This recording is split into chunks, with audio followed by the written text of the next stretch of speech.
She was the quiet queen who succeeded where others had failed, capturing the heart of Henry VIII and giving birth to the male heir he had longed for. Yet Jane Seymour's story is often lost beneath the towering legacies of Catherine of Aragon and Anne Boleyn. In truth, Jane's life, though brief, marks a pivotal turning point in the history of the Tudor dynasty. As the third wife of Henry VIII and the mother of Edward VI, Jane stands as a symbol of dynastic fulfillment and royal restraint, a woman whose quiet strength helped reshape the trajectory of England. Jane Seymour's life unfolded in a kingdom deeply fractured by religious turmoil and royal ambition. Born around 1508 at Wolfhall in Wiltshire, Jane came from a solid, if not spectacular, lineage. The Seymour family was part of the English gentry, respectable, loyal, and well-connected. Her father, Sir John Seymour, was a seasoned soldier and courtier who had earned royal favor under both Henry VII and Henry VIII. Her mother, Marjorie Wentworth, descended from the influential Wentworth and Howard families, bringing with her a network of noble connections that would eventually prove significant. Unlike her predecessors, Jane was not raised in a foreign court or trained to command attention with wit or glamour. Her education was modest, focused more on household management and religious devotion than courtly sophistication. Yet these very qualities, piety, obedience, and modesty, would become her greatest assets in the perilous world of Tudor politics. In a court increasingly defined by spectacle, Jane offered a return to traditional virtues. When Jane first emerged as a lady-in-waiting at court, she served both Catherine of Aragon and later Anne Boleyn. In this role, she observed the brutal fates that could befall even a queen. Catherine had been cast aside after 2 decades of marriage, her inability to produce a surviving son leading Henry to reject papal authority and tear England from the Roman Church. And, though she had won Henry's heart through charm and ambition, ultimately suffered a more tragic end, executed after being accused of adultery and treason. It was in this volatile climate that Jane's quiet presence caught the king's attention. To many, Jane seemed to be the antithesis of Anne Boleyn. Where Anne was outspoken and polarizing, Jane appeared demure and yielding. But this contrast was no accident. Jane's rise to queenship was orchestrated with care, not only by Jane herself, but also by her ambitious family, who recognized the king's emotional and political exhaustion. After Anne's arrest in May 1536, Jane was swiftly betrothed to Henry, marrying him just 11 days after Anne's execution. Her timing was impeccable, and her image, serene, fertile, and obedient, was exactly what Henry needed to restore his bruised authority. As queen, Jane Seymour played her role with deliberate precision. She did not overreach or provoke, aware of the fine line she had to walk. But she was far from powerless. One of her earliest acts was to advocate for the reconciliation of Princess Mary, Catherine of Aragon's daughter, with the king. Though it was a sensitive issue, Jane's quiet intercession helped lay the groundwork for Mary's eventual restoration to the succession. In doing so, Jane demonstrated both political insight and compassion, traits often overlooked in the simplified portraits of her as merely a passive consort. Jane's religious sympathies also played a role in shaping her legacy. A traditionalist at heart, she leaned toward Catholicism at a time when England was still reeling from Henry's break with Rome. While she never openly challenged the king's supremacy, her personal piety and conservative values offered reassurance to those unsettled by the rapid pace of reform. She provided a stabilizing presence in a court still shaken by the radical changes that had accompanied Anne Boleyn's rise. But it was in October 1537, with the birth of Prince Edward, that Jane Seymour secured her place in history.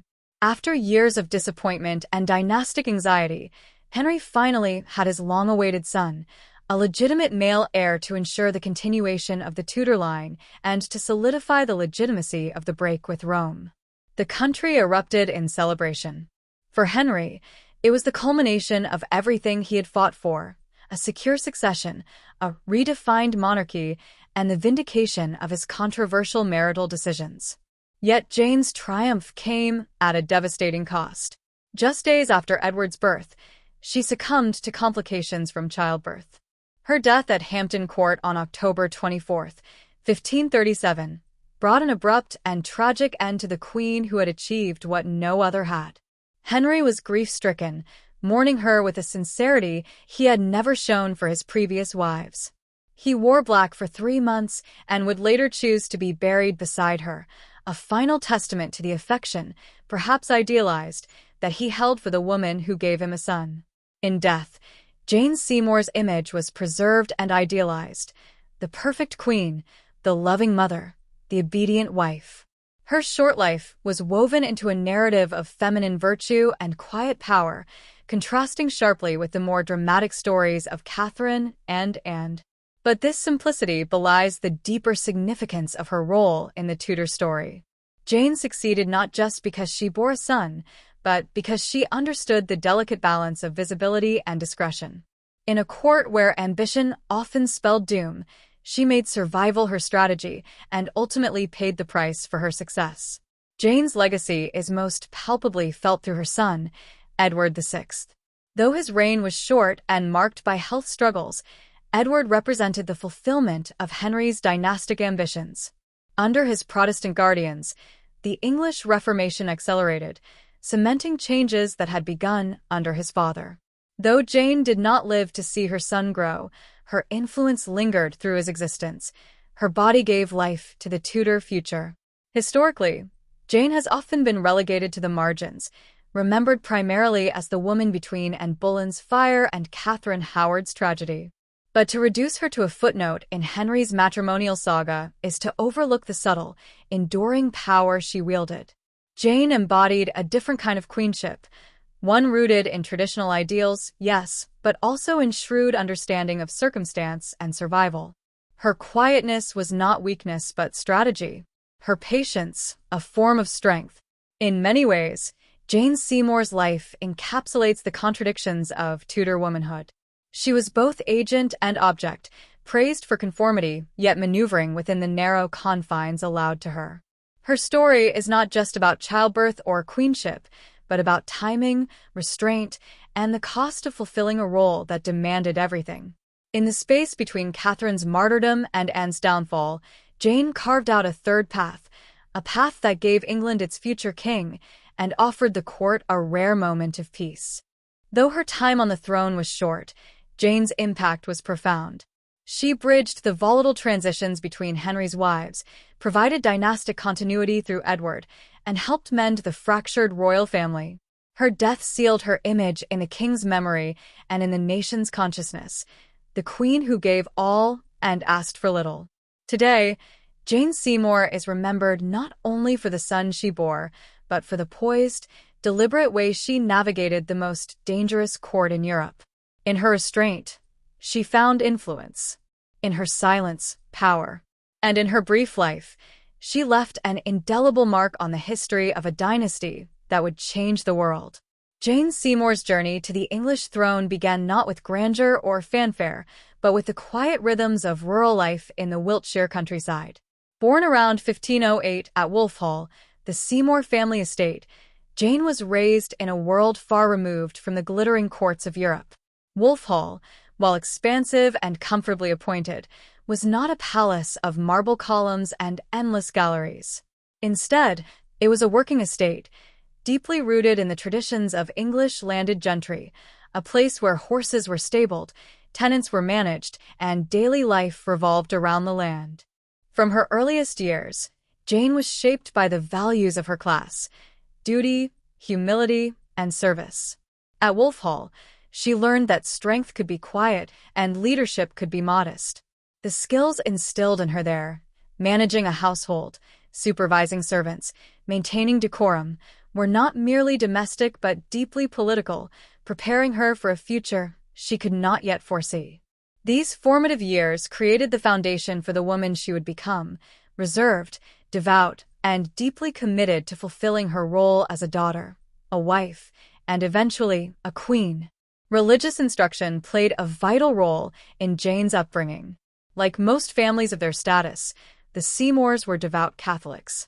From an early age, Jane would have been immersed in the rhythms of the church: morning prayers, mass attendance, feast days, and confession. These rituals weren't only spiritual practices, they were expressions of identity, morality, and social cohesion. Jane was raised to value chastity, obedience, and piety, not just as virtues, but as essentials of noble womanhood. Her religious grounding gave her a sense of stability and purpose, equipping her with a compass that would guide her through the moral ambiguity and danger of court life. Education for girls in Tudor England was generally limited, especially compared to their male counterparts or to elite foreign princesses. Jane Seymour was no exception. She likely received a basic education, sufficient to read religious texts and write letters, but not one steeped in classical learning. She did not study Latin at length, nor did she engage with the works of Cicero or Aristotle, as Catherine of Aragon had. Unlike Anne Boleyn, who dazzled with her fluency in French and her exposure to the humanist courts of Europe, Jane's literacy was functional and firmly rooted in tradition. She was not a scholar, but she was an embodiment of the quiet, domestic ideal. She could embroider beautifully, manage a nobleman's household, and comport herself with dignity. Yet it would be a mistake to view Jane's simplicity as a lack of capability. Her upbringing fostered a different kind of intelligence, practical, intuitive, and grounded in observation. At Wolf Hall, she learned to read people, to navigate social hierarchies, and to understand when to speak and when silence would serve her better. These lessons would prove essential as she entered the political crucible of Henry VIII's court. In contrast to her predecessors, Jane's background was strikingly unpretentious. Catherine of Aragon was a royal-born, daughter of the Catholic monarchs of Spain, raised in an atmosphere of imperial splendor and schooled in Latin and theology. Anne Boleyn was cosmopolitan, educated at the glittering courts of Margaret of Austria and the French Queen Claude, absorbing the Renaissance values of wit, charisma, and reformist thought. Jane, by comparison, was the product of English gentry, rooted, practical, and steadfast. While others dazzled, she offered calm. While others courted controversy, she avoided spectacle. This difference would eventually be the very quality that drew Henry to her. The Seymour family, while not among the highest aristocracy, held a respected place within the English nobility. Sir John Seymour, Jane's father, had served with honor under Henry VII and Henry VIII. A soldier and courtier, he embodied traditional masculine values of loyalty, strength, and discretion. Her mother, Marjorie Wentworth, came from a line of distinguished gentry, with connections to the powerful Howard family. Marjorie was praised for her beauty and grace, and through her, Jane inherited ties to the great noble houses of England. These family connections, while less conspicuous than those of the Boleyns, would become politically valuable when the time came. The Seymours, unlike the Boleyns, did not push aggressively for courtly advancement. Their rise was quiet, calculated, and devoid of overt ambition. They were loyal servants of the crown, content to move carefully and avoid attracting too much attention. This subtlety proved to be an advantage.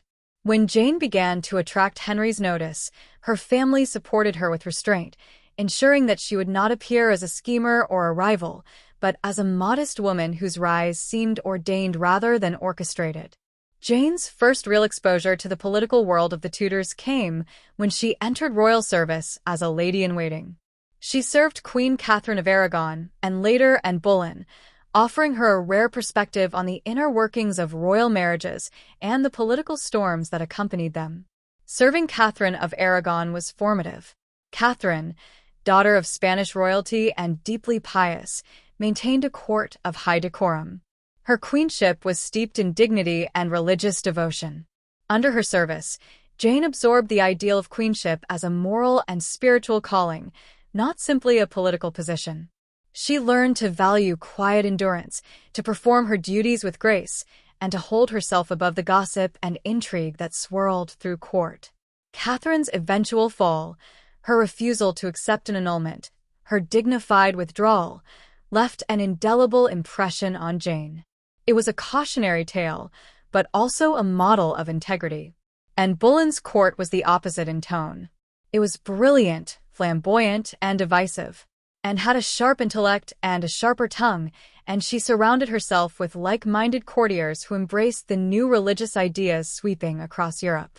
Jane, with her traditionalist upbringing and devout Catholic faith, would have stood somewhat apart in Anne's world. Still, she observed carefully. She saw how Anne's boldness won her a crown, and how that same boldness turned into vulnerability, and taught Jane the perils of ambition, the consequences of crossing the king, and the ease with which favor could turn to fury. By the time Jane caught Henry's eye, she had internalized the lessons of both queens. She presented herself as neither too aloof nor too eager. She did not flaunt beauty or flirtation, nor did she challenge the king with sharp opinions. She was, instead, a portrait of traditional femininity, demure, faithful, domestic. In a court still reeling from Anne's downfall, Jane's quiet presence was a balm. To Henry, weary of conflict and desperate for a male heir, she seemed the ideal woman, untainted by scandal, unburdened by controversy. Jane's appeal lay not only in her demeanor but in her timing. She arrived at a moment of crisis. Henry's break with Rome had caused religious upheaval, and Anne's inability to bear a surviving son had cast a shadow of uncertainty over the future of the Tudor dynasty. Jane seemed to offer a return to order, to the values of obedience, piety, and family. She was the antidote to Anne's volatility and the vessel for Henry's most fervent hopes, the birth of a legitimate son. Her family, recognizing the opportunity, moved with caution and care.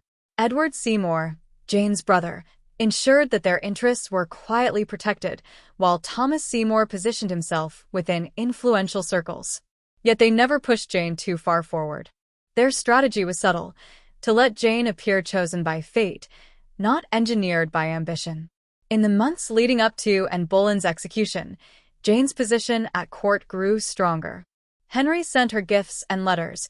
She reportedly returned them unopened, a gesture that reinforced her virtue. She did not meet the king in private, at least not at first, and maintained an image of unimpeachable chastity. Whether this restraint was calculated or genuine, it worked. Henry saw in Jane not just a potential wife, but a moral corrective to the chaos that had engulfed his court. On May 30th, 1536, just 11 days after Anne Boleyn's execution, Henry and Jane were married. She had risen from the pastoral calm of Wolf Hall to the throne of England, a transformation rooted not in bold ambition but in quiet resilience. Her success was not the result of dazzling brilliance or aggressive maneuvering. Rather, it was the triumph of tradition, patience, and poise. Jane Seymour's early life and family background were more than a backdrop to her queenship. They were its very foundation. The values of modesty, loyalty, and restraint that she learned at Wolf Hall were not cast aside when she entered the court. They became her greatest strengths. In a world where the bold were broken and the proud were cast down, Jane's gentleness became her power. She would go on to fulfill Henry's deepest longing, giving birth to Edward VI and securing the Tudor line. But her legacy began long before that moment, in the fields and chapels of Wiltshire, where she first learned the virtues that would make her, however briefly, the most beloved wife of England's most volatile king. Court life under Henry VIII was never a simple affair. Beneath the pageantry and glittering splendor of palace halls lay a world of constant maneuvering, ambition, and carefully curated personas. For young women of noble birth, the court was as much a stage as it was a battlefield, a place where reputations were built or broken, where marriages could shift the fate of dynasties, and where the favor of the king could elevate an obscure family to unimaginable heights. Into this world stepped Jane Seymour, quiet and observant, yet far from naive. As a lady-in-waiting, Jane would have quickly learned that her role extended far beyond attending to the queen's needs. It was an education in the unspoken rules of power, how to be present without being intrusive, how to charm without overt flirtation, and how to advance one's family interests while appearing utterly selfless. Daughters of noble houses were placed at court not merely to serve, but to advance familial ambitions. They were pawns and players alike in the game of alliances, marriages, and influence. Jane's temperament was ill-suited to ostentation or self-promotion. She was no natural coquette or dazzling conversationalist. But she was no fool, either. Her family, the Seymours of Wolf Hall, understood the court's currents all too well. They were cautious where others were bold, patient where others hurried, and deeply attuned to the political tides. For Jane, service at court was both a duty and an apprenticeship. From the shadows, she watched. She listened. And she learned. When Anne Boleyn began her meteoric ascent in Henry VIII's affections, the atmosphere at court changed dramatically. Catherine of Aragon's court had been dignified, devout, and steeped in tradition. Anne's reign brought with it a very different energy, vibrant, fashionable, intellectual, but also combative and destabilizing. Anne was no passive consort. She was magnetic, controversial, and determined to claim not only the king's love but his crown. She brought with her a new breed of courtiers and ideas, many of them tied to the radical religious reforms sweeping Europe. To the women who had served Catherine, the shift was jarring. Anne's court rewarded boldness, wit, and beauty, traits that Jane observed from a distance but did not emulate. She watched as and charmed and provoked, as she dazzled the king with her spirit but also sowed deep enmities. Jane noted how Anne's rise had not only unseated a queen but reshaped the entire structure of court politics. Yet she also saw the warning signs, the resentment and attracted, the political enemies she made, and the toll her defiance took on her standing with the king over time. Anne Boleyn's greatest strengths, her intelligence, confidence, and refusal to yield, eventually became liabilities. As the years passed and failed to provide Henry with a male heir, the king's enthusiasm for her waned. Her miscarriages, her sharp tongue, and her unwillingness to play the meek consort grated on him. Jane, with her sharp eyes and soft demeanor, took note. From Anne's triumphs and eventual isolation, Jane drew a powerful lesson that in a court ruled by the ego and whims of a powerful man, gentleness and humility could outlast brilliance and fire.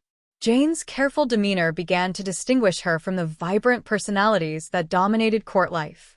While others chased favor and prominence, she remained modest, serene, and unwavering in her virtue. This was not a pose but a form of survival. The court was no place for naivete. Reputation was everything, and missteps were punished swiftly. Flirtation could ruin a woman's standing. Intelligence, if wielded too freely, could provoke suspicion. Jane balanced obedience with awareness, charm with modesty, and ambition with restraint. Her reputation for piety and moral integrity grew. Unlike many of her peers, she was not embroiled in gossip or scandal. She was devout, reserved, and widely regarded as one of the few truly unblemished women at court. In a world where appearances were often manipulated, Jane's sincerity stood out.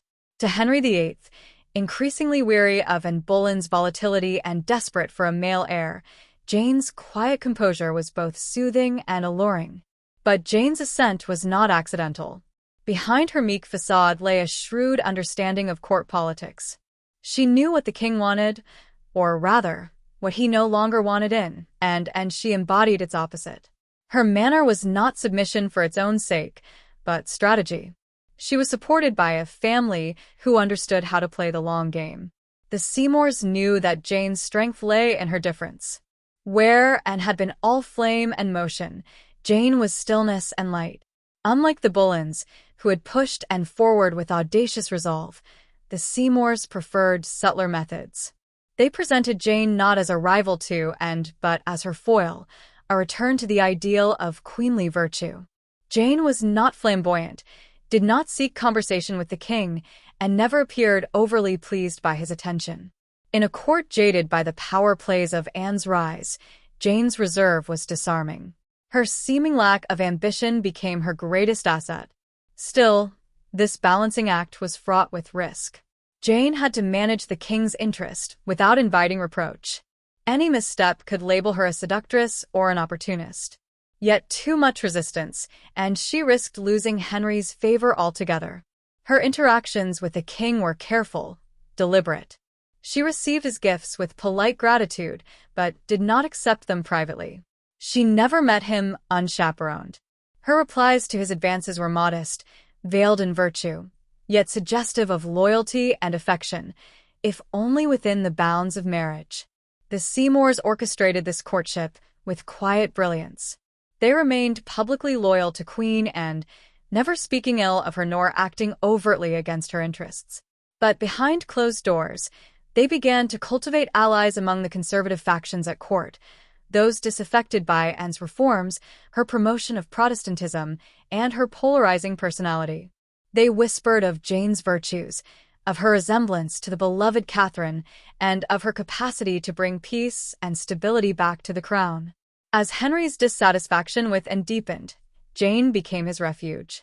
Her mildness contrasted with Anne's defiance, her promises of obedience with Anne's constant challenges. He began to imagine a different kind of marriage, one built on traditional values, quiet support, and, above all, the hope of a male heir. In Jane, Henry saw not only a woman but a solution to the chaos that had overtaken his court and conscience. By 1536, Anne's hold on Henry was visibly slipping. Her latest miscarriage, reportedly of a male child, marked a turning point. Henry, frustrated and humiliated, began to distance himself from her. Political rivals sensed opportunity. Thomas Cromwell, once Anne's ally, began to align with the Seymours. A whisper campaign emerged, suggesting not only Anne's failure as queen but her potential guilt in matters far more dangerous: infidelity, conspiracy, and treason.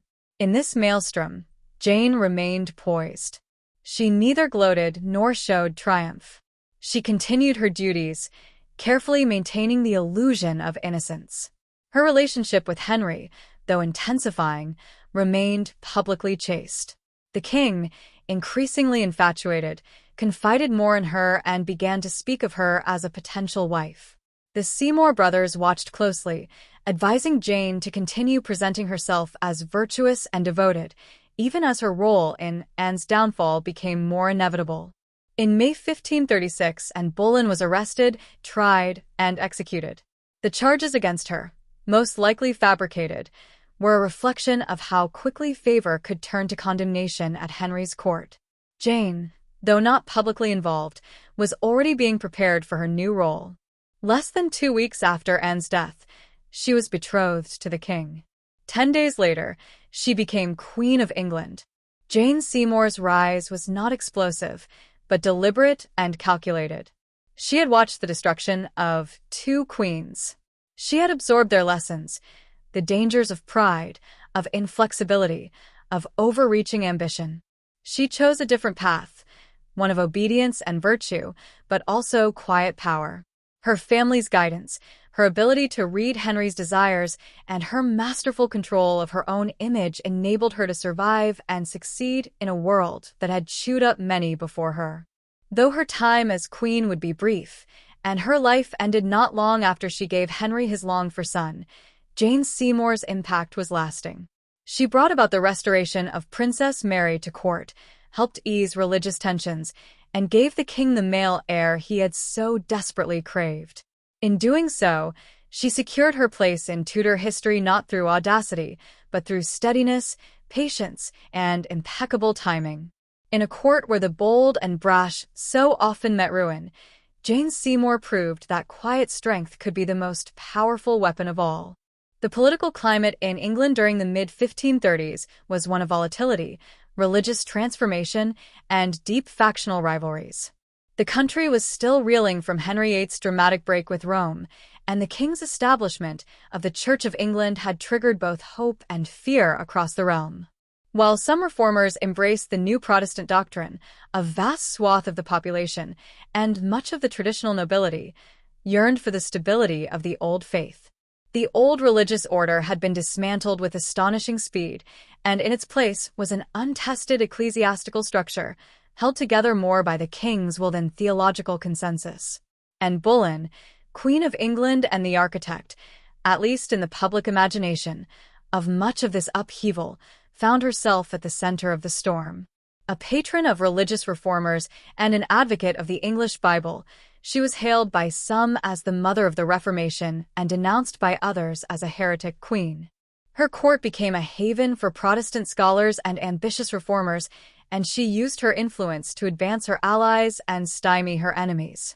But her assertiveness, once the key to her rise, soon made her a target to the conservative factions still loyal to the old religion, and became a symbol of dangerous innovation and disorder.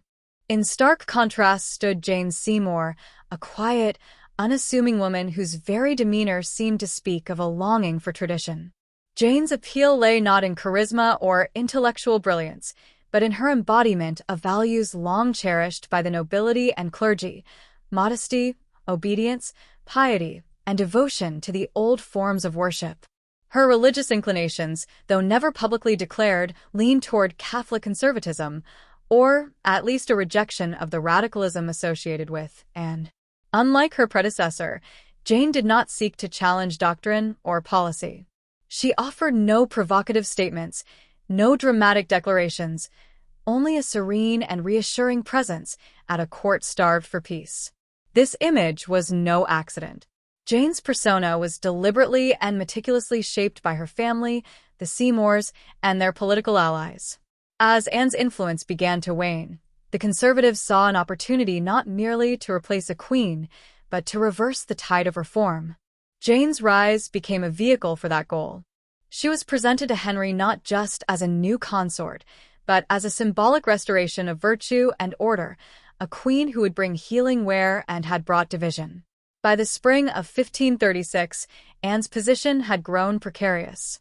Years of failed pregnancies, most tragically a recent miscarriage of a male child, had left Henry frustrated and increasingly despondent. The long-anticipated son, the heir Anne had promised, had not materialized.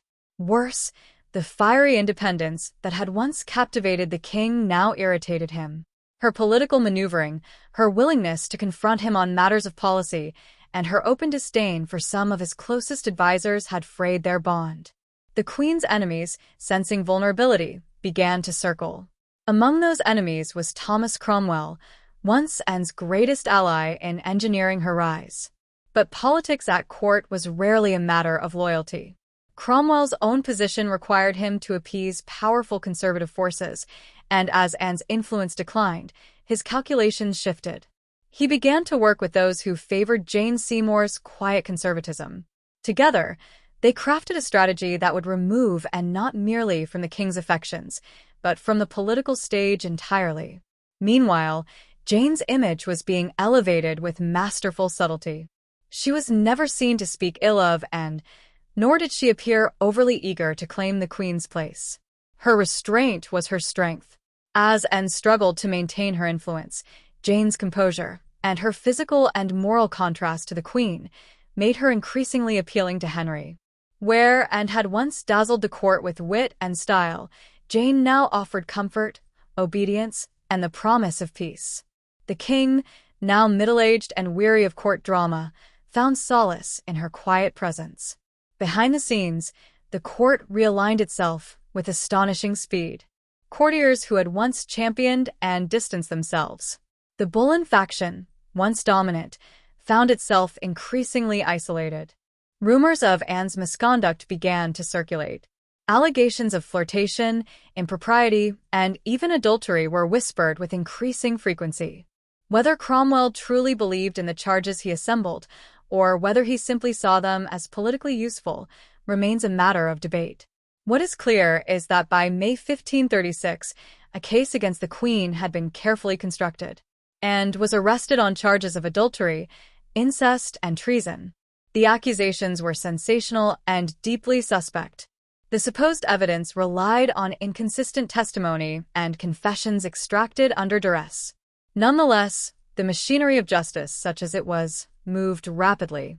The Queen was imprisoned in the Tower of London, and her fate sealed in a trial more political than judicial. Through it all, Jane remained physically and emotionally removed from the chaos. She did not publicly appear with the king, and her reputation for chastity and decorum remained intact. This distance was calculated. In contrast to Anne's highly visible courtship with Henry, Jane's interactions were discreet, chaperoned, and religiously appropriate. Even as her betrothal to the king became an open secret, she played the role of the reluctant bride with perfect poise. Anne Boleyn was executed on May 19, 1536.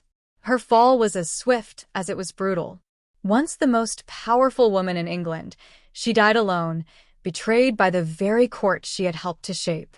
Less than 24 hours later, Henry became betrothed to Jane Seymour. The haste with which the king moved shocked even some of his closest allies. But for Henry, Anne's death was not a moment of mourning. It was a solution. With her gone, he could finally begin anew, and Jane was already positioned as the embodiment of this new beginning. The engagement was more than a personal milestone. It was the culmination of a political transformation. Jane's elevation marked a decisive victory for the conservative faction at court. Her family, the Seymours, were handsomely rewarded. Her brothers, Edward and Thomas, rose rapidly in power, but unlike the Boleyns before them, they maintained an appearance of modesty. They had learned from their predecessors' mistakes. Open ambition invited resentment. Quiet service earned trust. Jane, now Queen of England, carried her crown lightly. She dressed modestly, spoke sparingly, and avoided any involvement in contentious matters. Yet her influence was keenly felt. She worked to mend the rift between Henry and his daughter Mary, the child of Catherine of Aragon. It was a deeply symbolic gesture, one that emphasized Jane's commitment to unity and reconciliation. Though her success in restoring Mary was limited during her lifetime, her efforts helped pave the way for the eventual reconciliation between father and daughter. She also attempted to use her position to intercede in matters of religion. When the Pilgrimage of Grace erupted in the north, a rebellion fueled by dissatisfaction with Henry's religious reforms, Jane pleaded with the king to show mercy to the rebels. Henry, furious at the suggestion, rebuked her sharply. The moment revealed the limits of even a queen's power, but it also demonstrated Jane's resolve. She was not without conviction. She simply knew better than to wield it recklessly. Her queenship was brief, but impactful. Jane understood that her primary duty was to provide a male heir, and she approached that duty with a sense of solemn purpose. In October 1537, she gave birth to a son, Edward, the long-awaited male successor to the Tudor throne. The joy at court was unbounded. Jane had succeeded where Catherine and Anne had failed. She had fulfilled the king's deepest wish. But the cost was great. Days after childbirth, Jane fell ill. Complications from the delivery proved fatal. On October 24, 1537, just 12 days after the birth of her son, Jane Seymour died. Henry VIII, devastated, would later call her his true wife and chose to be buried beside her upon his own death. Jane's time as queen was short, but her legacy was profound. She had helped stabilize a court in chaos, provided an heir to secure the Tudor succession, and offered a vision of queenship grounded in tradition, piety, and restraint. She had played the game of Tudor politics not with fire or fury, but with quiet grace and a deep understanding of the shifting sands beneath her feet. In an age where queens rose and fell with terrifying speed, Jane Seymour endured not because she fought the tide, but because she read its direction and moved with it. Henry VIII's court was a crucible of ambition, suspicion, and ever-changing loyalties. In such a dangerous arena, survival required more than intelligence. It demanded subtlety, restraint, and an acute understanding of the monarch's volatile nature. Jane Seymour, Henry's third wife, recognized this reality from the outset. Her strategy was not to challenge the court's power dynamics head-on, but to navigate them with quiet grace and firm self-discipline. She leaned heavily on the support of her family, particularly her brothers Edward and Thomas Seymour, while cultivating a trusted circle of loyal advisors who understood the importance of discretion. Unlike her predecessor Anne Boleyn, who had dazzled the court with wit and charm only to fall victim to its ruthless politics, Jane shunned controversy. She avoided direct political involvement, presenting herself as the very model of a Tudor queen, modest, obedient, pious. In doing so, she preserved Henry's favor and largely shielded herself from the more dangerous intrigues that lurked behind the tapestries of Whitehall and Hampton Court. Yet, Jane was not merely a passive figurehead. Her seeming passivity was a calculated performance, one that allowed her to influence events in ways that did not provoke Henry's ire. Her greatest act of quiet advocacy came in her efforts to restore Princess Mary, the daughter of Catherine of Aragon, to favor. Mary had been declared illegitimate and removed from the succession during Anne Boleyn's ascendancy. For Jane, reconciling father and daughter was both a personal mission and a political gesture. She framed her intercessions as appeals to family and Christian compassion, aligning herself with the conservative court faction that favored the old religion and traditional order. Though full reconciliation between Henry and Mary would not occur during Jane's lifetime, her gentle persistence softened the king's stance. Mary was allowed back to court, her position gradually restored, an outcome that was widely appreciated and further cemented Jane's image as a restorer of familial harmony and moral rectitude. For many, Jane came to symbolize a return to order after the upheavals of the previous years. Nevertheless, Jane's place at court was never entirely secure. Henry's moods could shift with alarming speed, and the stakes for any queen were unforgivingly high. Chief among her responsibilities was the expectation to produce a male heir. Henry's previous marriages had produced only daughters, and Anne's failure to give him a son had led, in part, to her spectacular fall. Jane was acutely aware that her own position hung on this same perilous thread.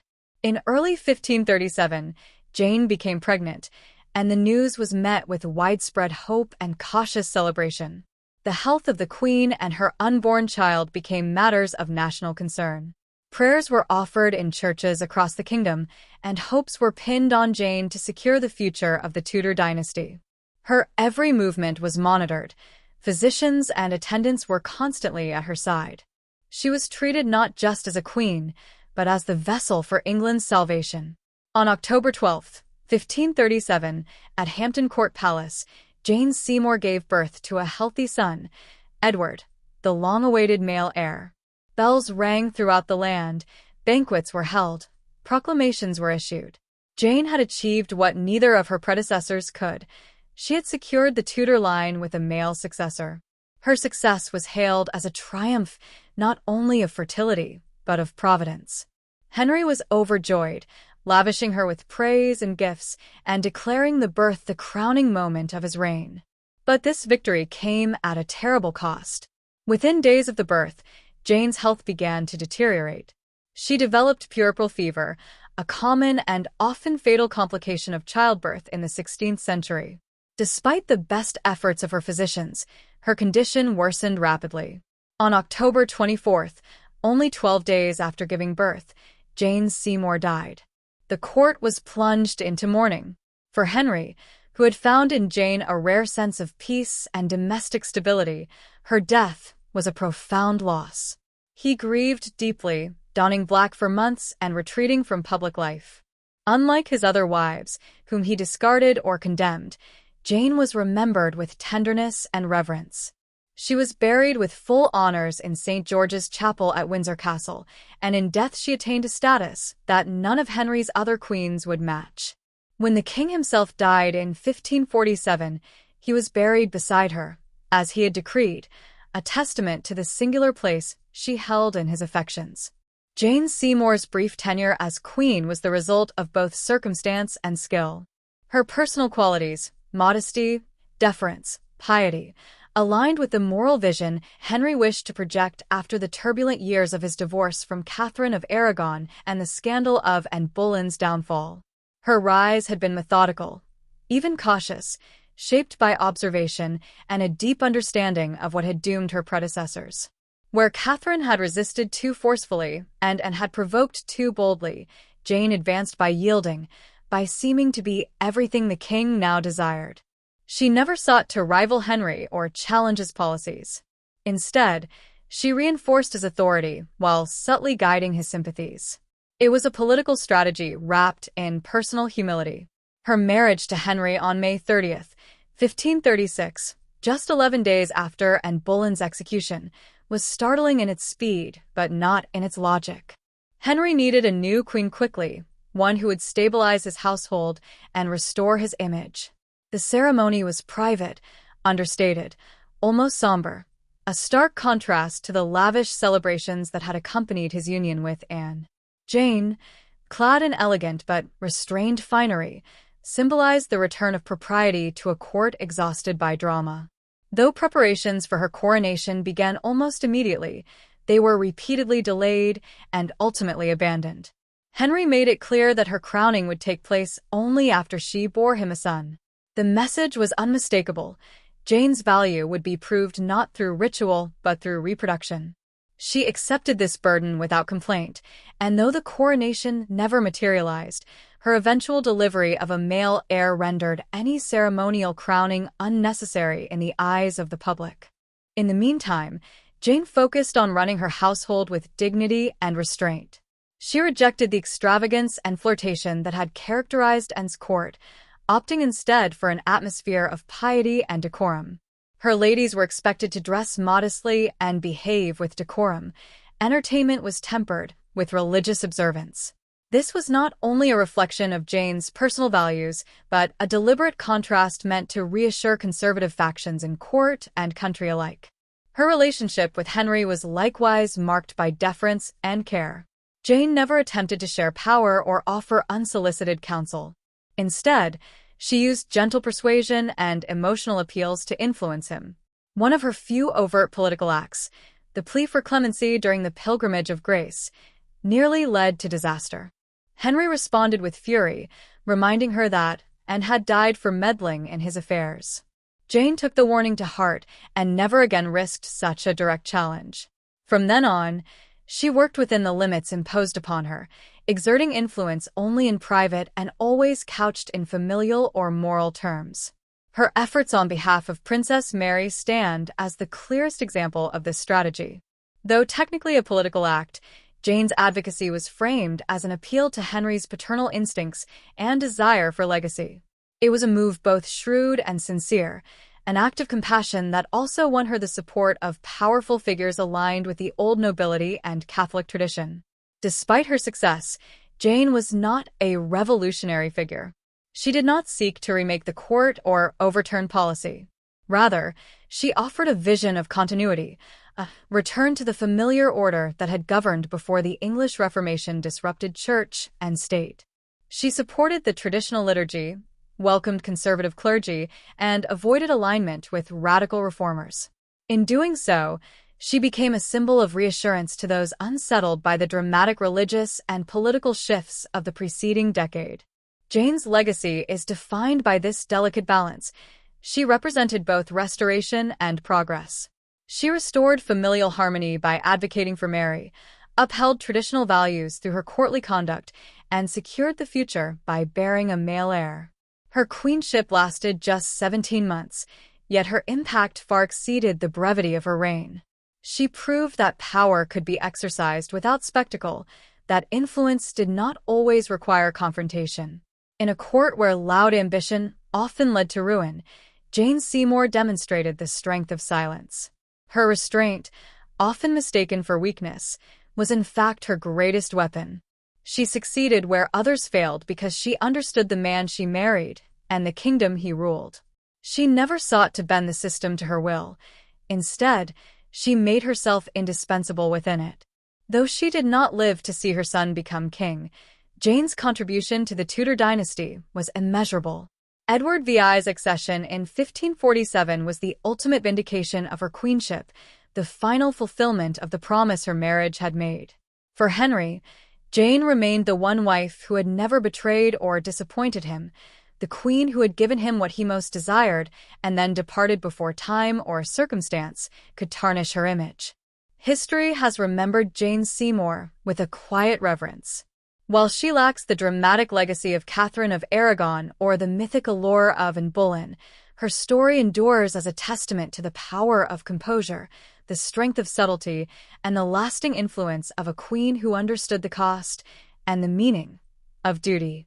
Jane Seymour's success did not stem from bold reforms, sharp charisma, or sweeping political machinations.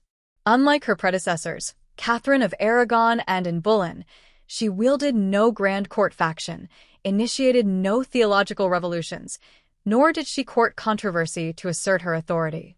Her power lay in something less tangible but no less profound, a steadfast commitment to the ideals of humility, obedience, and compassion.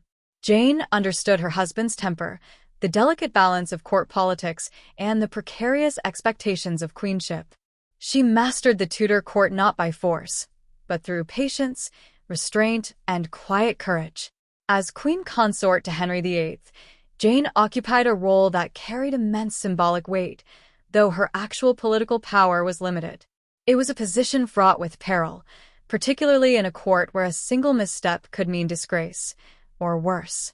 The fates of Catherine and Anne loomed as sobering precedents. Jane's approach to her new role was notably cautious.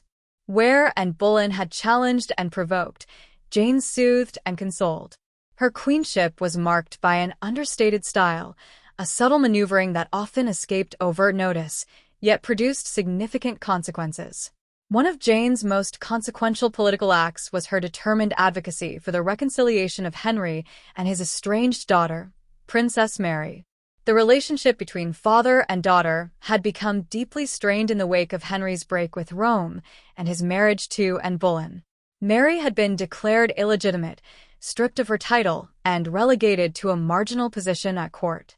Jane, moved by compassion and a sense of justice, saw in Mary not only a wronged daughter, but a key to healing a fractured royal household. Her campaign to restore Mary was careful, deliberate, and couched in the language of obedience. Jane did not demand, protest, or issue ultimatums. Instead, she appealed to Henry's conscience, presenting her pleas as the concerns of a dutiful wife eager for peace in the royal family. She never publicly challenged his authority, an error that had doomed Anne Boleyn, but rather gently encouraged mercy and unity. Her patience was rewarded. In time, Mary was brought back to court and reconciled with her father, though at the painful price of acknowledging Henry's supremacy over the church and the invalidity of his marriage to Catherine of Aragon. This achievement secured Jane's image as a peacemaker. In a court rife with factionalism and intrigue, her success in this endeavor revealed her political instinct. Her intervention demonstrated that even within the narrow bounds permitted to a Tudor queen, influence could be exerted, if wielded with care. Jane's interventions in court politics were rare, but they were never trivial. One notable instance occurred during the Pilgrimage of Grace, a major rebellion in the north of England against Henry's religious reforms. The rebels called for the restoration of traditional Catholic practices and the reinstatement of the monastic houses Henry had begun dissolving. Moved by the suffering caused by the uprising and perhaps sympathetic to its religious aims, Jane pleaded with Henry for mercy on behalf of the rebels. Henry's response was swift and stern. He reminded Jane of Anne Boleyn's fate, warning her against meddling in matters of state. The rebuke was a clear assertion of dominance and a chilling reminder of the limits of her role. Yet Jane's willingness to speak out, even briefly, testified to her sense of moral duty and her courage. It was a rare moment when a Tudor queen dared to advocate for the people, even at personal risk. Religiously, Jane was a conservative at heart. She remained loyal to many traditional Catholic practices, including prayers for the dead, and she likely hoped for a restoration of some older customs that the Reformation had cast aside. Her piety was sincere and deeply ingrained, shaped by an upbringing in a devout household. Still, Jane understood the impossibility of openly defying Henry's religious policies. Instead of confrontation, she opted for subtle influence. During her time as queen, the pace of reform temporarily slowed, suggesting that her presence acted as a stabilizing force. She did not challenge Henry's supremacy over the church, but she embodied a form of spiritual conservatism that appealed to many of his subjects. At a time when England's religious identity was in flux, Jane's traditionalism provided reassurance. Her queenship offered a brief reprieve from the religious tumult, a moment of calm in an era defined by upheaval. In the public eye, Jane Seymour came to symbolize the ideal Tudor queen. She was modest, compliant, devout, and fertile, qualities Henry esteemed above all others. Her demeanor stood in deliberate contrast to Anne Boleyn's assertiveness and volatility. Jane's virtue was not in challenging Henry, but in supporting and soothing him. Her image was cultivated with precision, a woman of grace and gentleness, more angelic than ambitious. This idealized persona solidified her standing at court and endured long after her death. Yet the public image belied the pressures she endured. The expectations placed upon her were crushing. She was expected not only to bear a male heir but to remain within the rigid confines of wifely obedience and queenly decorum. Jane's influence was always conditional, dependent upon her ability to remain in Henry's favor. The ever-present threat of rejection or worse, execution, shadowed her every move. Her efforts on behalf of Princess Mary illustrate the precariousness of her position. Although she was successful in restoring Mary to the royal fold, she did so at great personal risk. Henry's reminder of Anne Boleyn's execution was not merely a rebuke, it was a threat. Jane had to walk a perilously fine line, to influence without appearing to manipulate, to act without overstepping. Every petition required careful phrasing, every word weighed for its potential consequences. The pressure to produce a male heir loomed even larger. Henry's desperation for a son had already led to the downfall of two queens. Jane's very survival at court was tied to her womb. Fortunately for her and for the Tudor dynasty, she succeeded. In October 1537, she gave birth to Edward VI, Henry's long-awaited male heir. The birth was hailed as a triumph, and Jane's status soared. She had given Henry what no other wife had, a legitimate son. But the victory came at a terrible cost. Jane's health declined rapidly following the birth. She died just 12 days later, likely from puerperal fever, a common and often fatal postnatal infection. Her death plunged the court into mourning. Henry, devastated, would later claim Jane was his only true wife and ensured she was buried beside him, an honor he did not extend to any of his other queens. Jane's queenship lasted barely 18 months, yet its impact was significant. Her ability to exert influence in a court defined by volatility and ruthless ambition is remarkable. Her strategy, of persuasion over provocation, of devotion over defiance, allowed her to leave a legacy both political and personal. Her reign also marked a shift in the public's conception of queenship. Jane redefined the role not through dramatic gestures or ideological battles, but by embodying the virtues her society prized. In doing so, she created a model for subsequent queens consort.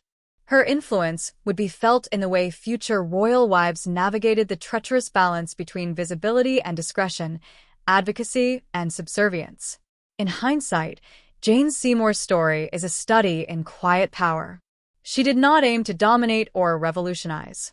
Rather, she sought to heal, to mend, to preserve. She worked within her constraints, yet she bent them subtly to effect meaningful change. Her queenship shows that influence does not always come from the throne room floor or the council chamber, but from the intimate corridors of the king's trust and affection. Though often overshadowed by the dramatic fates of Catherine and Anne, Jane's legacy endures in its own right. She is remembered as the mother of Edward VI, but also as a queen who navigated one of history's most dangerous courts with dignity and discernment. Her brief tenure, though lacking in spectacle, left a lasting mark on the Tudor dynasty. Jane Seymour reminds us that power need not be loud to be effective. In an age when queens were often measured by their boldness or their beauty, Jane was measured by her integrity.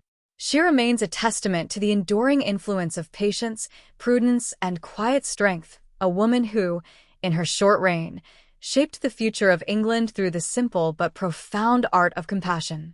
In the tempestuous world of the Tudor court, where ambition could elevate a woman to a throne or plunge her into the tower, Jane Seymour's brief queenship was remarkable not for bold declarations or sweeping reforms, but for its quiet strength and deliberate restraint. Positioned between two of the most controversial queens in English history, Catherine of Aragon and Anne Boleyn, Jane Seymour walked a treacherous line, mastering the subtle arts of influence, submission, and political survival. Her efforts to support Princess Mary, daughter of Catherine of Aragon, stand as a compelling illustration of this delicate balancing act. At a time when even minor dissent could result in disgrace or execution, Jane approached the question of Mary's reconciliation with cautious tact. Henry VIII had declared Mary illegitimate after his marriage to Anne Boleyn, and her refusal to acknowledge his supremacy over the Church had kept her estranged and in peril. Jane, understanding the deep affection the English people still held for Mary and recognizing the political value of her rehabilitation, sought to mend this father-daughter rift. But Jane never challenged Henry directly. Instead, she couched her appeals in the language of wifely concern and Christian charity. Her interventions took the form of humble petitions, not pointed criticisms. In this way, she adhered to the expectations of a queen consort's role, one grounded in obedience and deference. Yet even these carefully worded appeals carried risk. When Jane pressed Henry too forcefully on Mary's behalf, the king rebuked her sternly, reminding her of Anne Boleyn's fate and warning her not to meddle in affairs beyond her station. The message was clear. Henry's authority was absolute, and even a queen's influence must remain within strict bounds. Despite these dangers, Jane persisted. Through her patience and discretion, she succeeded where others had failed. Mary ultimately submitted to her father's terms, accepting his supremacy and her own illegitimacy. This painful compromise was made more bearable by Jane's gentle encouragement and consistent support. The reconciliation did not restore Mary to her original place in the succession, but it did ensure her survival and return to court, an outcome that had far-reaching consequences. Jane's subtle diplomacy laid the groundwork for Mary's eventual ascent to the throne. Yet this triumph was only one of the immense pressures Jane faced during her short time as queen.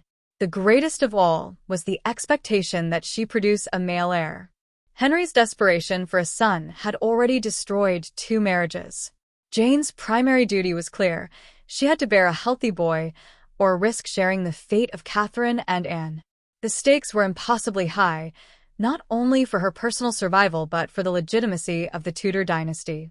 England, divided and anxious, awaited the outcome of her pregnancy with breathless anticipation. From the moment Jane's pregnancy was confirmed in early 1537, the entire realm was consumed with hope and anxiety. Henry lavished her with affection, conscious of her role in securing his legacy.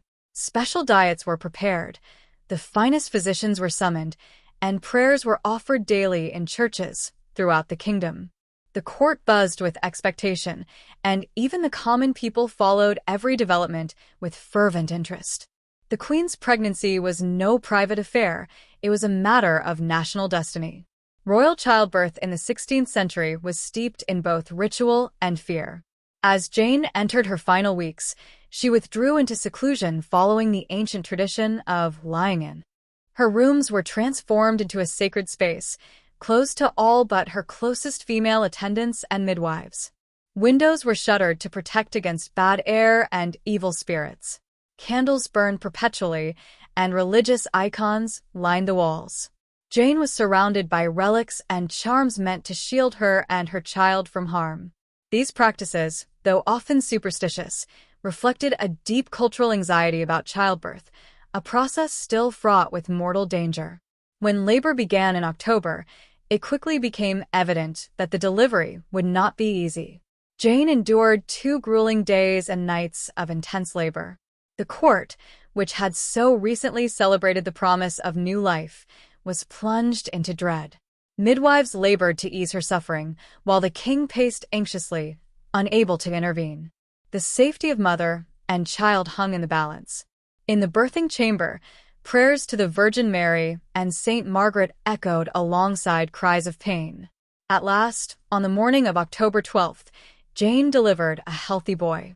Edward, Prince of Wales, was strong and vigorous, the long-awaited male heir. The relief was palpable, the joy overwhelming. Trumpets sounded from the palace walls, church bells rang throughout London, and bonfires lit the night skies. England erupted in celebration, not only for the royal family but for the perceived stability the birth promised. After years of political upheaval, the arrival of a male heir offered a glimmer of certainty for the future. Henry was overcome with emotion. Contemporary accounts describe him weeping openly, declaring himself the happiest man alive. Plans were made for an elaborate christening, one that would display the strength and legitimacy of the Tudor dynasty to the world. Jane, though exhausted, shared in the triumph. She had succeeded where her predecessors had failed, fulfilling the most essential duty of a queen consort. In that brief, shining moment, Jane seemed to embody perfection. She was praised for her modesty, her obedience, and now her fertility. The narrative of her queenship was cemented in national memory, the gentle, pious wife who had redeemed the monarchy. She had proven herself the ideal Tudor queen, not by asserting her own will, but by aligning herself completely with Henry's desires. But Jane's victory came at a terrible cost. Though initially thought to be recovering, she soon fell ill with fever, a sign of puerperal infection, an all-too common consequence of childbirth in an era without antiseptics or antibiotics. Her condition deteriorated rapidly. Despite the prayers, the remedies, and the round-the-clock care, she could not be saved. On October 24th, just 12 days after giving birth, Jane Seymour died. Her death plunged the court into mourning. Henry, devastated, ordered lavish funeral arrangements and withdrew from public life for weeks. He would remarry 3 more times, but in his heart, Jane remained his true wife, the only one to give him the son he had so long desired. When he died in 1547, it was beside Jane Seymour that he chose to be buried, a decision that speaks volumes about her lasting place in his affections. Jane's legacy, however, was not solely defined by motherhood. Her personal beliefs and quiet interventions also left an enduring mark on the religious and political landscape of Tudor England. A conservative by inclination, Jane favored traditional Catholic practices. In contrast to Anne Boleyn's reformist zeal, Jane's religious sympathies offered comfort to those unsettled by the pace of change. Though she never publicly opposed Henry's religious reforms, her personal piety and preference for the old ways earned her respect among more traditionalist courtiers and clergy. Yet, like everything else in her queenship, Jane's religiosity was carefully moderated. She expressed her convictions subtly, through quiet support rather than confrontation. She may have interceded on behalf of displaced nuns or advocated for modest reforms, but she never dared suggest Henry retreat from his position as supreme head of the church. Her faith, while genuine, was always practiced within the constraints of royal politics. This ability to navigate conflicting expectations of obedience, influence, piety, and power defined Jane Seymour's time as queen. She learned from the failures of her predecessors. Catherine of Aragon had defied Henry too openly, and Boleyn had wielded influence too boldly. Jane, by contrast, crafted a model of queenship that emphasized discretion and submission, even as she worked quietly to achieve her own goals. She was not a passive figure, though she played the role of one. Her reconciliation efforts with Mary, her religious moderation, and even her success in producing an heir all reveal a woman who understood power deeply. She did not need to command rooms or dictate policy to shape the course of events. Her strength lay in her awareness of the rules of the Tudor court and her mastery of them. In many ways, Jane turned limitation into strength. Her interventions were rare but impactful. Her political voice was soft but effective. Her queenship was brief but transformative. While Anne Boleyn's legacy was one of upheaval and controversy, and Catherine Parr's one of intellectual engagement, Jane Seymour represented the idealized queen, dutiful, pious, and fertile.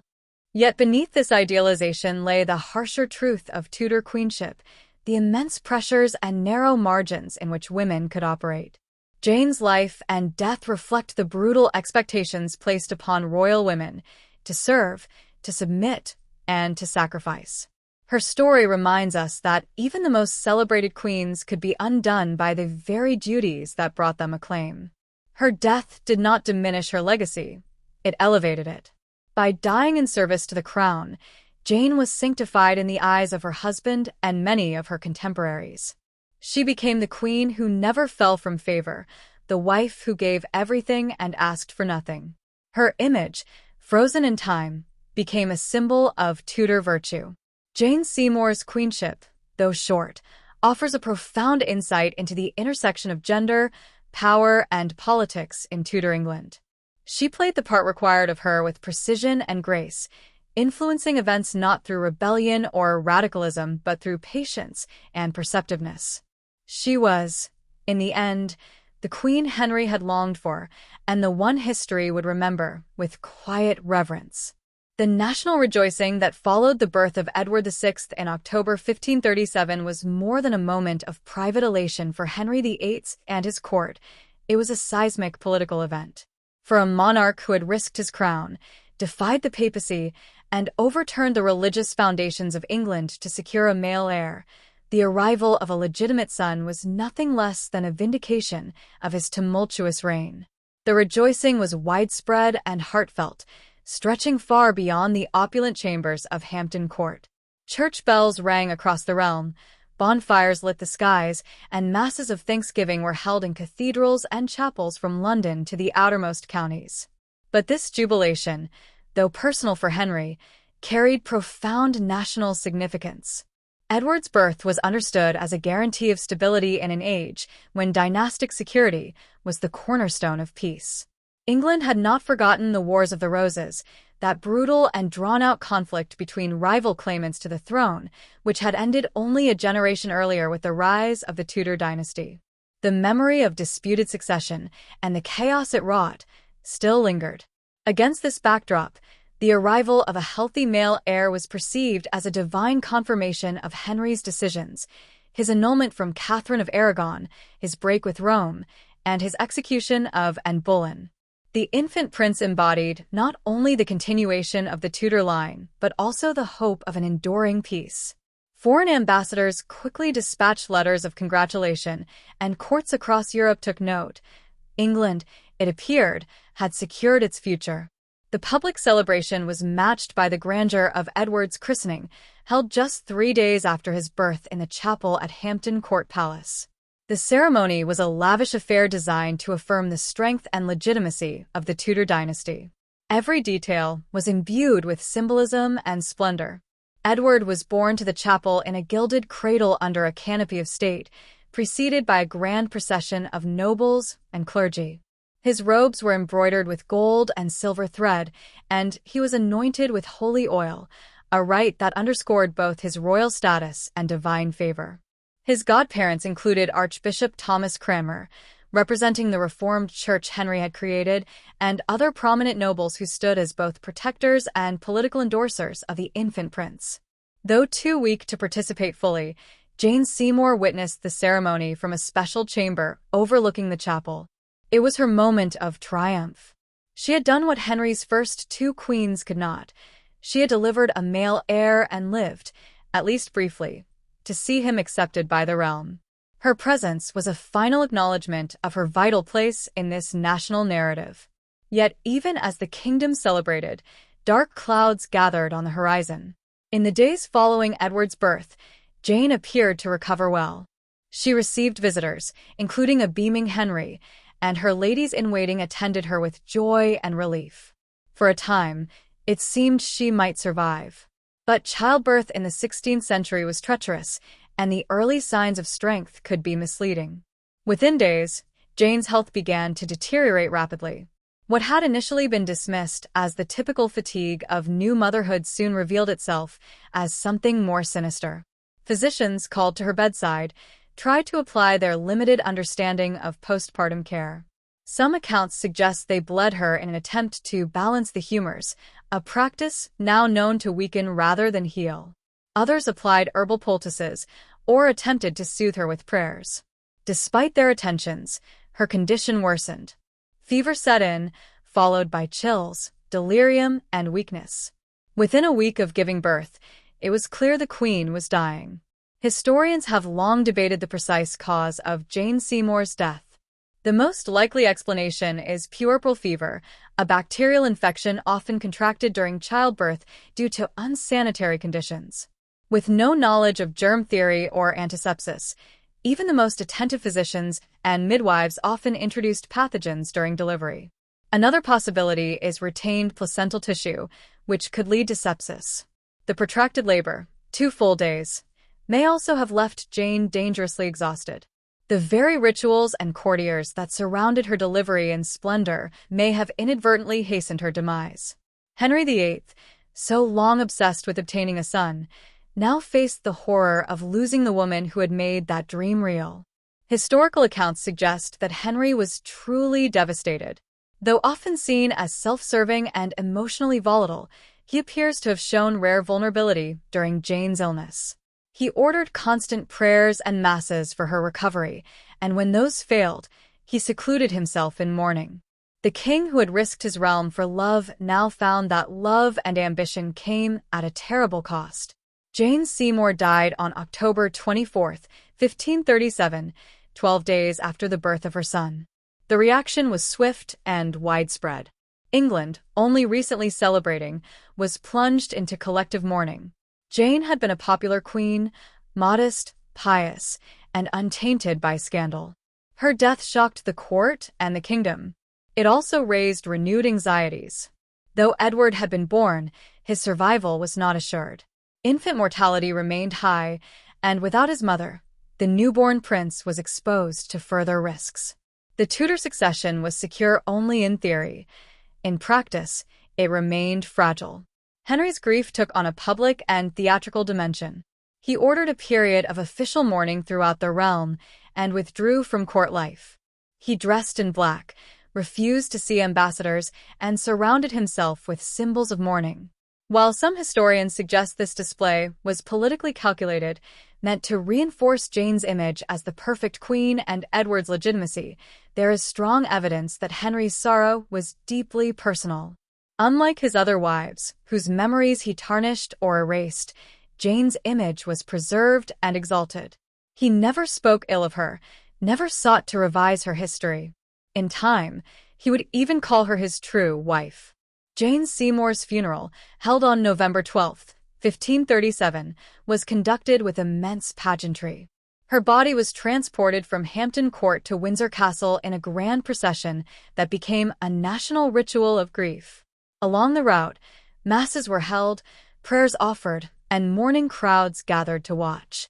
At St. George's Chapel in Windsor, she was buried with the honors of a queen, and, as would later be revealed, with the distinction of being Henry's chosen companion in death.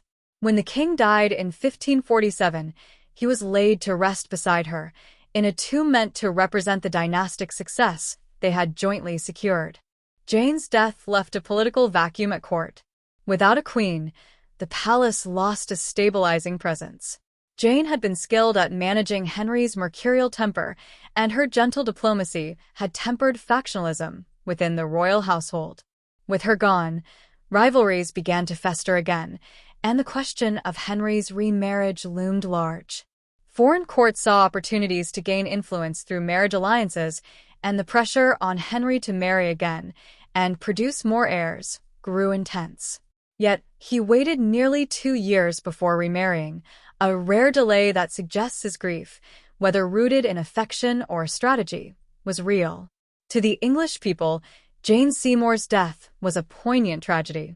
She had represented virtue, serenity, and fulfillment of a national dream. Where Catherine had symbolized endurance and had embodied ambition, Jane came to represent sacrifice. She had done her duty as queen and paid for it with her life. This narrative was eagerly adopted and perpetuated in the years that followed, as Edward's reign began and the legacy of the Tudors grew more layered. Jane was memorialized as the mother of the future, a woman whose brief queenship changed the course of English history. Her legacy endured long after her death. In paintings, she was rendered with soft features and demure expressions, often dressed in white or silver, the colors of purity and mourning. Writers praised her piety and obedience, drawing sharp contrasts between her and Henry's other wives.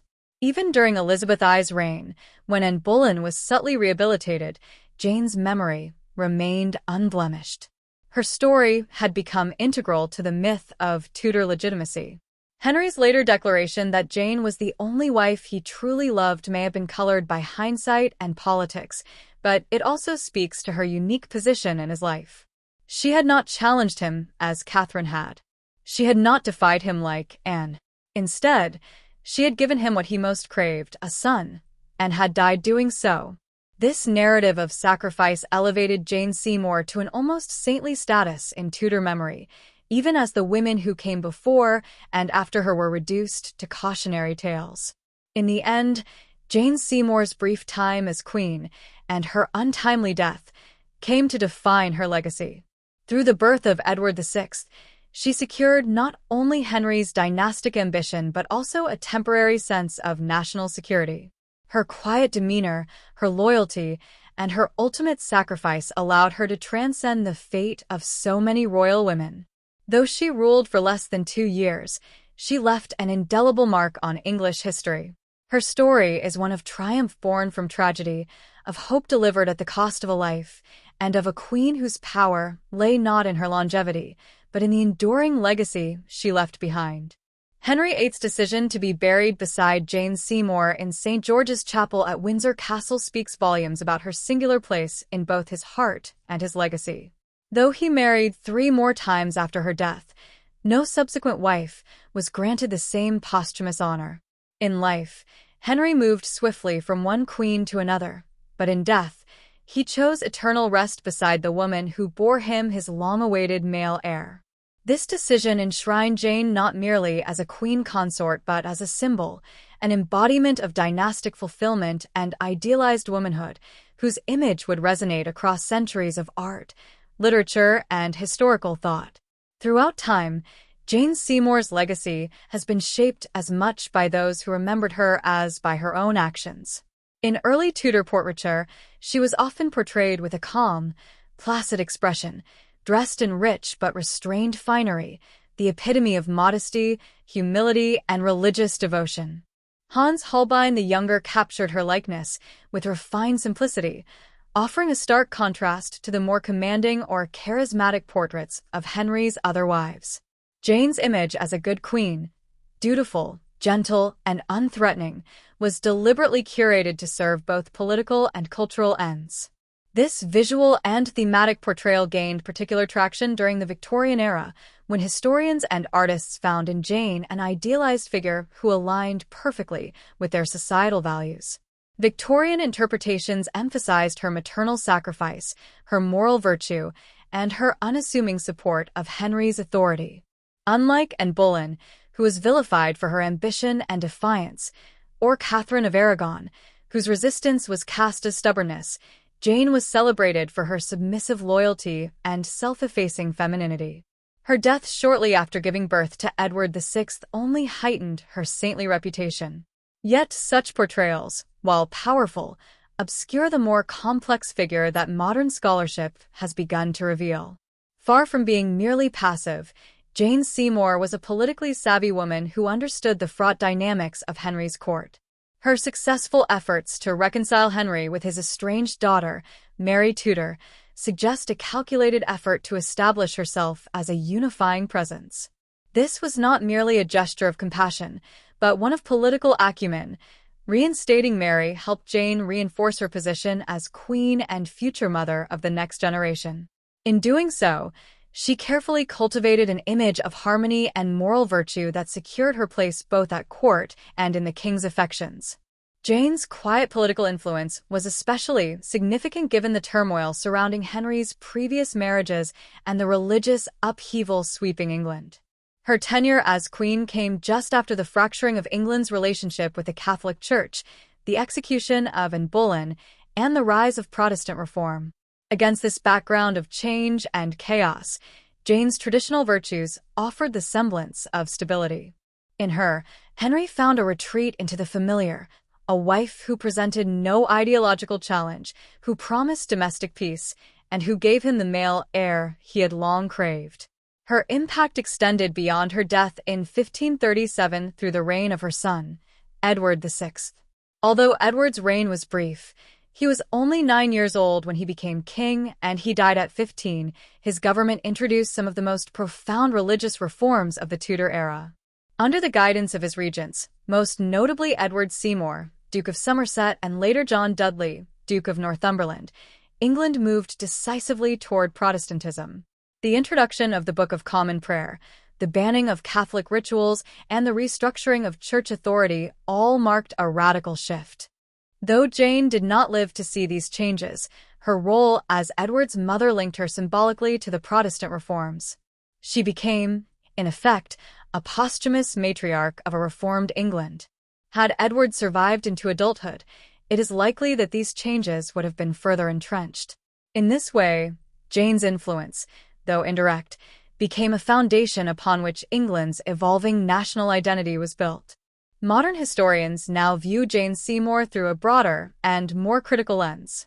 Her image has evolved from the simplistic archetype of saintly motherhood to that of a complex and strategic woman navigating the deadly politics of the Tudor court.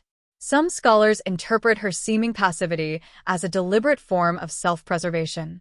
In a world where ambition in women was dangerous, and where Anne Boleyn's assertiveness had led to her downfall, Jane's carefully curated humility may have been the most powerful form of agency available to her. Feminist historians, in particular, have explored how Jane's behavior might reflect a keen awareness of gender expectations rather than genuine submissiveness. Her short queenship was not marked by grand gestures or overt power struggles, but by quiet, calculated moves that solidified her position. Her intercession for Mary, her restraint in public affairs, and her avoidance of courtly intrigue suggest a woman deeply attuned to the politics of survival. Jane Seymour's evolving legacy has also been reflected in popular culture. In novels, films, and television series, she is often portrayed as the gentle mediator, the maternal figure, or the tragic queen who died too soon. Yet increasingly, these portrayals offer more nuanced depictions. Jane is shown as a woman with agency, emotion, and intelligence, someone who sought peace and legitimacy, not simply as a moral imperative, but as a political necessity. Despite these shifting perspectives, some elements of her legacy remain remarkably consistent. Jane Seymour is still remembered above all as the mother of Edward VI, the only wife of Henry VIII to fulfill his deepest dynastic hopes.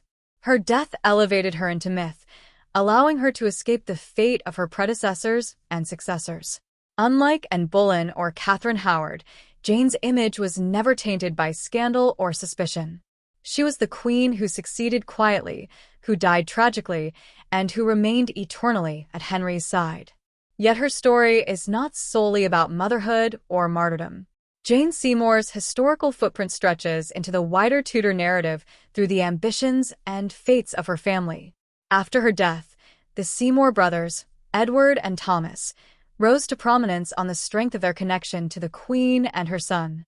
Their rise and eventual fall offers a parallel and cautionary tale about the volatility of Tudor politics. Edward Seymour, Jane's eldest brother, quickly became one of the most powerful men in England.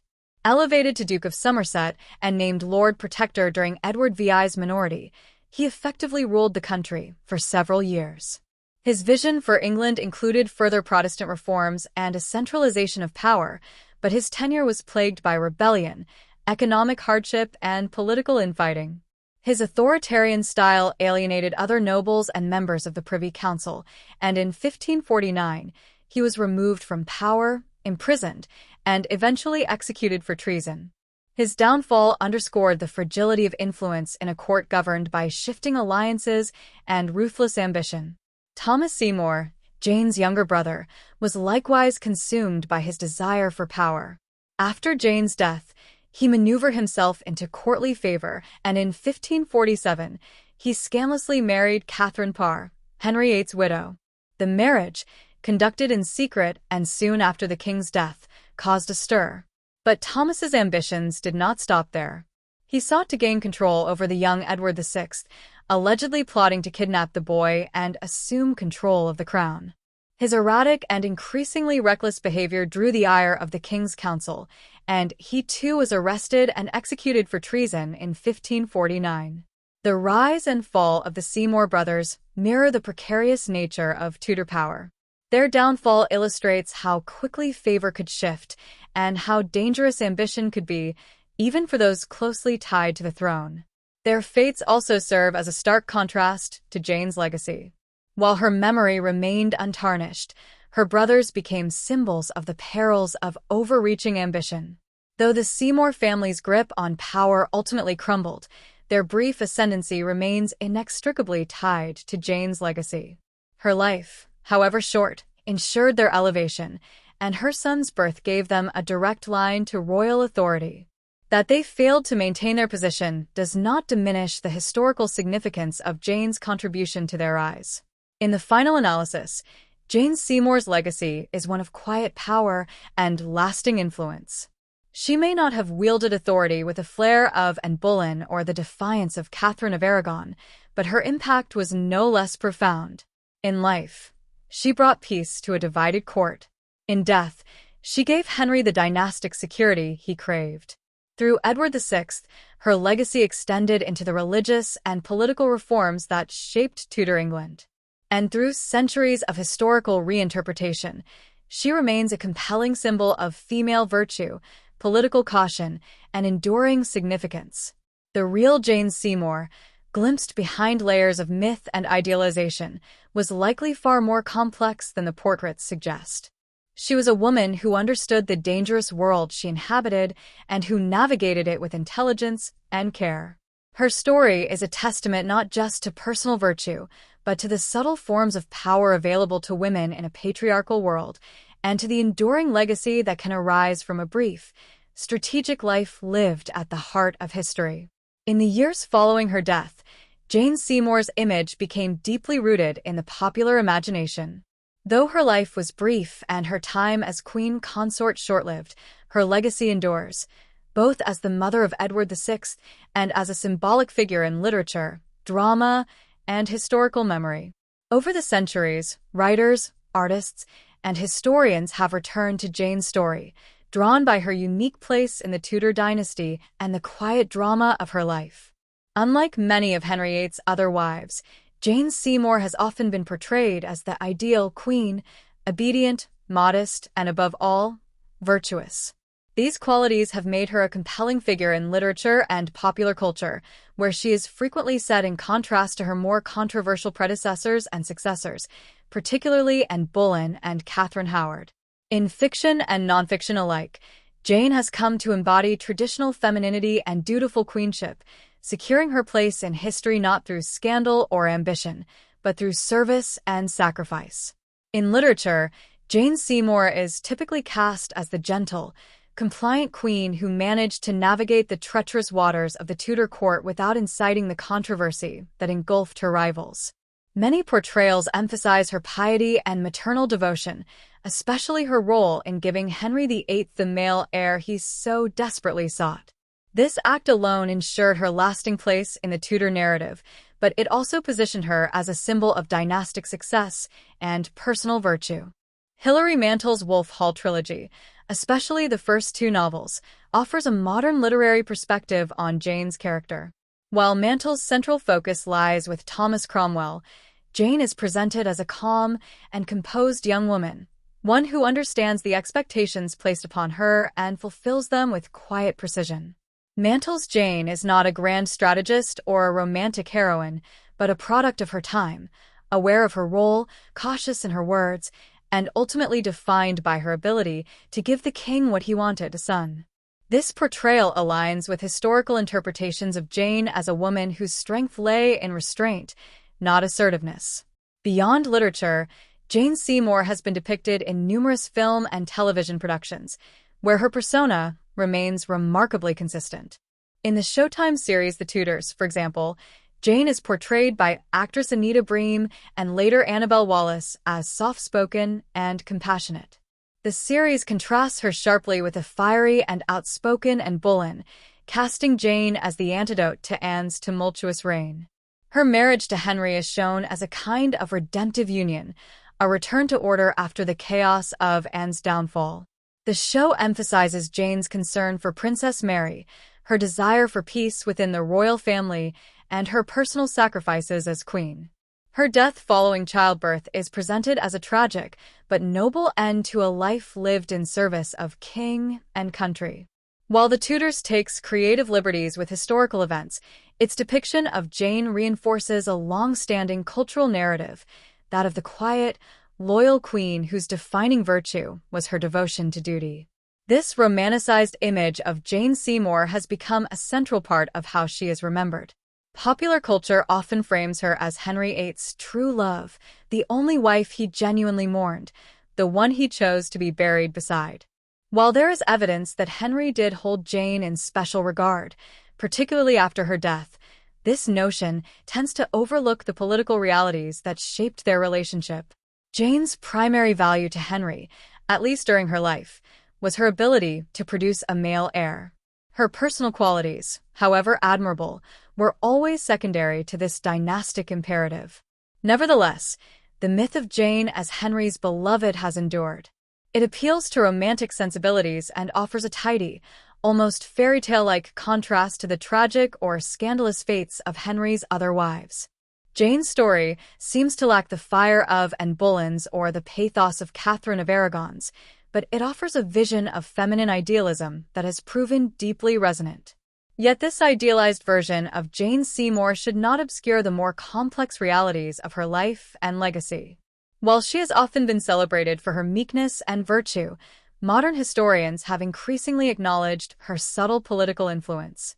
Her role in facilitating the reconciliation between Henry and his daughter Mary was a shrewd move that not only softened public opinion but also strengthened Jane's position at court. She may not have wielded power in the overt way Anne Boleyn did, but she understood the value of harmony in a court still reeling from religious upheaval and personal scandal. Jane's queenship coincided with a critical moment in the Reformation, when the Church of England was still in its infancy and the political landscape was in flux. Her conservative religious beliefs, along with her emphasis on traditional roles, appealed to many who were unsettled by the recent changes. In this way, Jane represented continuity in a time of disruption. Her image as a stabilizing force helped solidify her posthumous reputation as the model Tudor queen. Her influence continued long after her death, particularly through her son, Edward VI. Though Edward's reign was short and marked by regency rule, he carried forward many of the reforms associated with his father's break from Rome. The fact that Jane gave birth to the only legitimate male Tudor heir ensured her continued relevance in both historical narratives and public consciousness. Today, Jane Seymour's story continues to evolve as scholars and creators revisit her life with fresh eyes. She appears not only in historical novels and dramas, but in documentaries, museum exhibits, and scholarly works that explore the complexities of Tudor queenship. Feminist interpretations have begun to reframe her apparent passivity as a deliberate strategy for survival in a court where ambition could be fatal. In this reading, Jane's restraint was not weakness, but wisdom. In the end, Jane Seymour occupies a unique position among Henry VIII's wives. She is the queen who succeeded without scandal, who died without disgrace, and who is remembered without controversy. Her life, though brief, left a lasting mark on English history, not just through her son, but through the powerful cultural narratives that have grown around her. Whether as a saintly figure, a quiet strategist, or a tragic heroine, Jane remains an enduring and evolving symbol of Tudor womanhood, her legacy etched into both historical memory and popular imagination.